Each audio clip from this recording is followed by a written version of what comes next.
Pwede bang panoorin natin?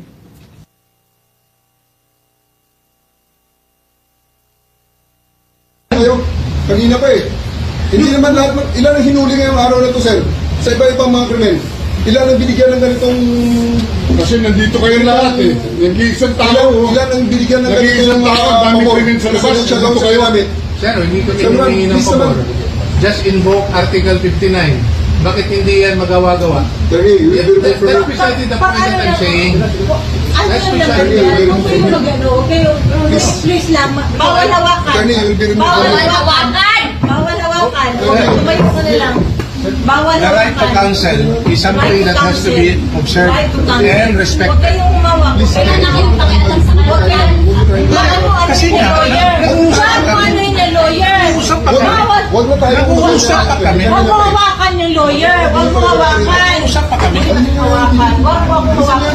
Huwag ba? Nag-uusap pa kami. Attorney, please. Huwag mo hawakan. Is this what you want? Is this what you want, Mr. President? Huwag mo hawakan. Time lang eh. Time lang. Kayo mga Huwag mo hawakan yung nanay ko! Tangina mo! Kayo mga sundalo, tanungin ko kayo, anong kasalanan ko? Okay, dito sa video nakikita na si General Torre hinihila yung abogado. Standard procedure po ba ito ng Madam Chair? PNP? Bakit mo kinakaladkad yung abogado? Hindi ba karapatan ng isang akusado, arestado na magkaroon ng abogado? Bakit ayaw ninyong palapitin yung abogado? Gabi na ho yun, ma'am. That's already the time that I'm forcing everyone to board the plane.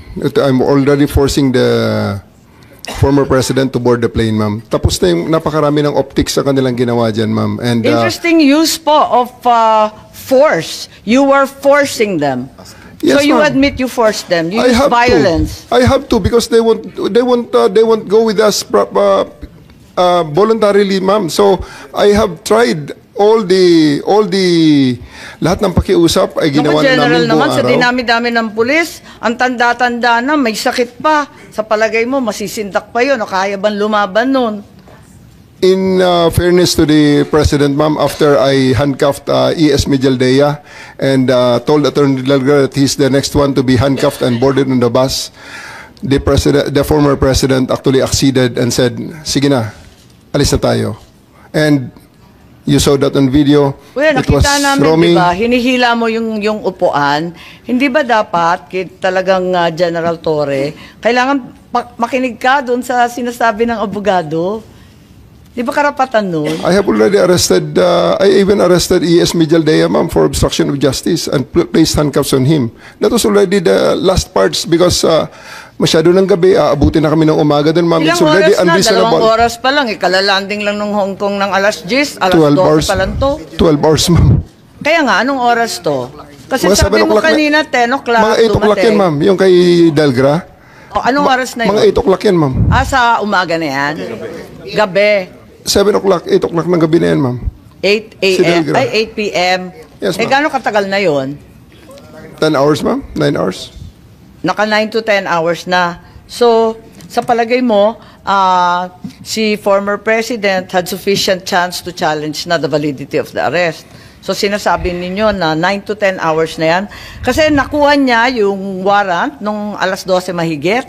Hating gabi lampas, ano? Tapos, Tanghali, ma'am. Tanghali, ma'am. Niya nakuha ang okay, warrant. tapos, tumagal pa sila ng ilang oras? 11 hours.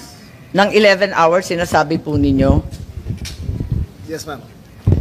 They attended to serve the warrant when they disembarked. They asked that it be deferred until they reached 250.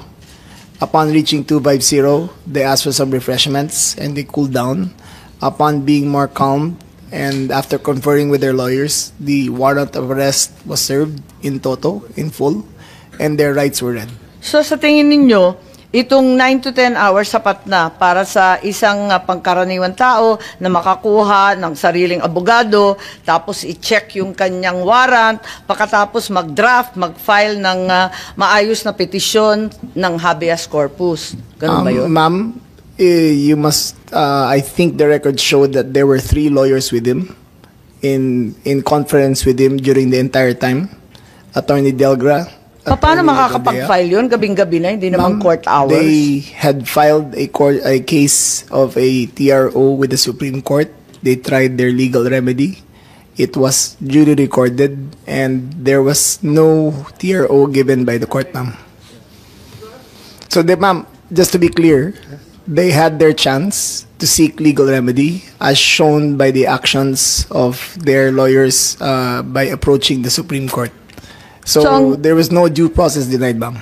Siguro sasabihin ko at tatanungin ko kay Attorney Medina, ang ating constitutionalist po rito, masasabi ba natin na nabigyan si PRRD ng sapat na pagkakataon para alamin itong validity ng kanyang, yung katotohanan ng kanyang pag-aaresto? Ilang oras ba yung sinasabi natin na sufficient time, yung sapat na panahon?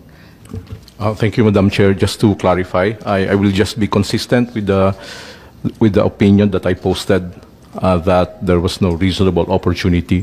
That is not to denigrate or cast aspersion on the character or competence of our officials. And also, I have very limited facts when I wrote the opinion. But just as a comparison, if you filed an extrajudicial proceeding, if you will file a petition, the court will order the arrest. The subject of the arrest will have the opportunity to answer, and then the court will have the opportunity also present evidence. The court will have the opportunity to weigh the evidence, and then issue the ruling. For example, in the case of Mark Jimenez, he had more or less over a year to dispute his extradition. So if that would be the standard, that might be considered reasonable opportunity to be heard. So yung sinasabi nila na naka-10 oras na nag-iintay, talagang panay pa rin ang tutol, hindi sapat na panahon yun. Kasi magpipila ka pa ng kaso, magdadraft ka pa ng petition, dadalhin mo pa. Hindi po ba? So hindi pa rin sapat kahit sabihin natin matagal sila nandun sa airport? I will just be consistent with what I wrote, Your Honor. My initial view was yes, 6 hours, office hours, or less, 5 hours, to seek relief from the courts may not be characterized as reasonable opportunity to be heard. Of course, that is disputable. That's just my personal opinion with limited facts. I'm sure the officers concerned have good reasons, and that can easily be disputed in court. Thank you. Yes, para sa amin medyo mabigat nga yung 4-5 oras na bukas ang korte, no? Kasi hindi naman pwede yung hating gabi at hindi naman bukas pa. Talagang alam natin itong mga extradition at kung ano-ano pa, talagang taon-taon yan tumatagal. Hindi oras-oras, kahit naiinip na tayo. Kahit sinasabi ni General Torre, nakakapikon na yung optics nila. Kung ano-ano nang ginagawa, kinakailangan pa rin binibigyan natin ng pagkakataon. So, sa palagay mo, ilang oras ba dapat? Kasi hindi naman bukas ang korte nun, hindi naman office hours eh.